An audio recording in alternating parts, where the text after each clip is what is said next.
Lee Whannell's take on another Universal classic monster is here in the form of the Wolfman. So today, let's see if it's worth your time. A family at a remote farmhouse is attacked by an unseen animal, but as the night stretches on, the father begins to transform into something unrecognizable. I was really looking forward to The Wolfman. Lee Whannell's take on The Invisible Man was my favorite film from 2020. And with this film, he's able to offer, once again, a very grounded approach to a Universal classic monster. He has worked on several different horror films. He wrote Saw, he wrote Insidious, he directed Insidious Chapter 3, he directed Upgrade, which is so cool. Lee Whannell's been around for quite some time, and in case for The Wolfman, it is a simple horror film taking place in one night. But there are a lot of profound, more deeper moments that reside within this movie. A lot of the themes deal with not wanting to become your parent. The scars that you want to hide from your children, you may end up becoming what scars your child. Throughout this film, we see Blake, played by Christopher Abbott, is not wanting to become like his father.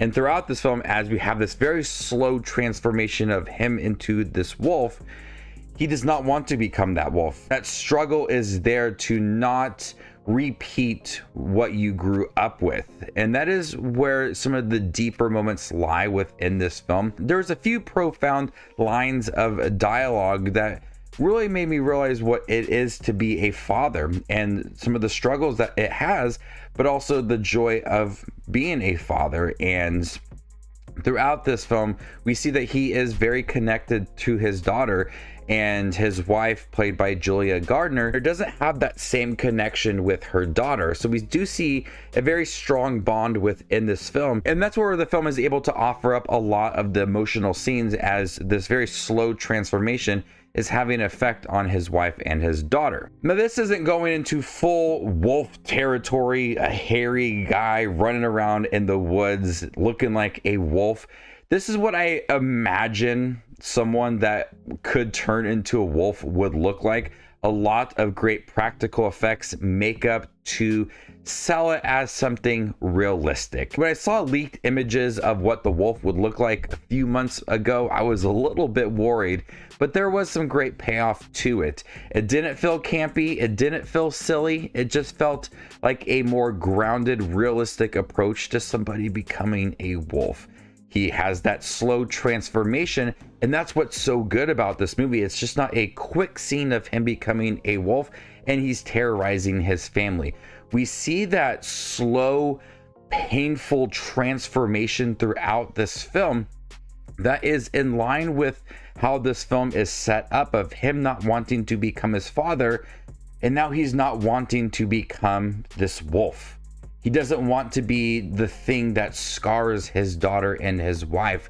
And that's that deep struggle within this character that Christopher Abbott sells so well when he is a human and also slowly transforming to this wolf. We see that he is often quite hesitant on being around his family when we do have that slow transformation, and it is painful to watch this man that is so connected to his daughter distant himself from his child and his wife.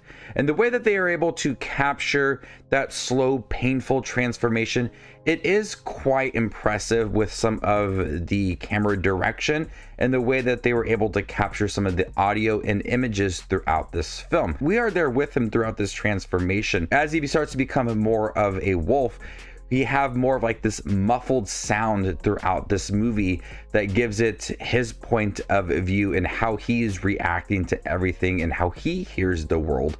We also see different takes on how he views his setting and his wife and his daughter. It's very distorted, and it gives it that unique approach to him being this wolf.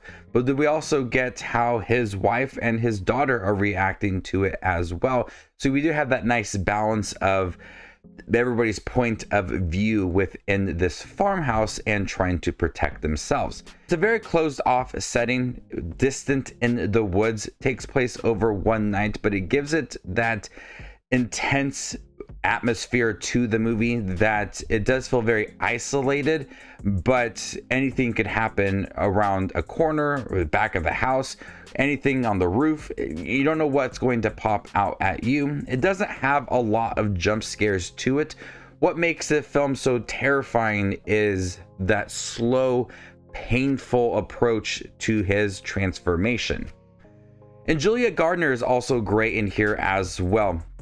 A little bit quieter in the beginning of the film, but as she starts to try to protect her daughter and try to help her husband, she's terrified. And she's so good in this movie, and she steps up in all of the right scenes. While I do prefer the Invisible Man, I do think that the Wolfman does have enough gripping moments and a more grounded approach and heavy themes of not becoming your parent and protecting your child and not leaving scars on them, and it's told in such an emotional way. Real quick, if you're interested in checking out The Wolfman, make sure to give this video a thumbs up, and if you have seen the film, comment down below with your overall thoughts on the movie. And if you'd like to see more exclusive content from me in 2025, consider joining my channel as a member, and there you can unlock exclusive movie reviews and ranking videos. It's a good film to start off 2025, but it does have its flaws. I expected more of a deeper connection between Julia Gardner's character and her daughter within this film.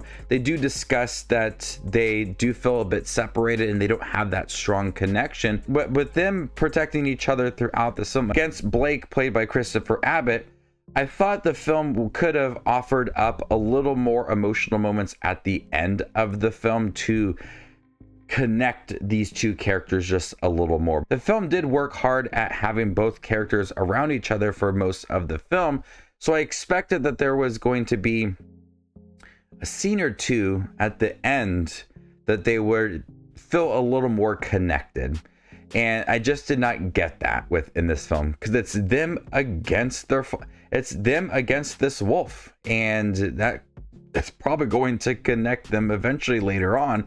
I wanted to see that play out just a little more within this film. The end's really great. If we could have had something like that a few times before the end of the movie, I think it really would have had that payoff to the characters in the storyline that they were building throughout. But I still thought The Wolfman was a very impressive take on a universal classic monster. Leigh Whannell once again gives it a more grounded approach, realistic themes. The makeup design looks great. I hope that Leigh Whannell can direct another universal classic monster film. I'm gonna go ahead and give The Wolfman a B+. Thank you guys for checking out my review for The Wolfman, the newest universal classic monster reboot. Have you guys seen it by chance? What do you think about it? Let me know in the comment section down below, and stay tuned for more up and coming content like this. My name is Justin Watches Movies, and you guys stay classy, YouTube.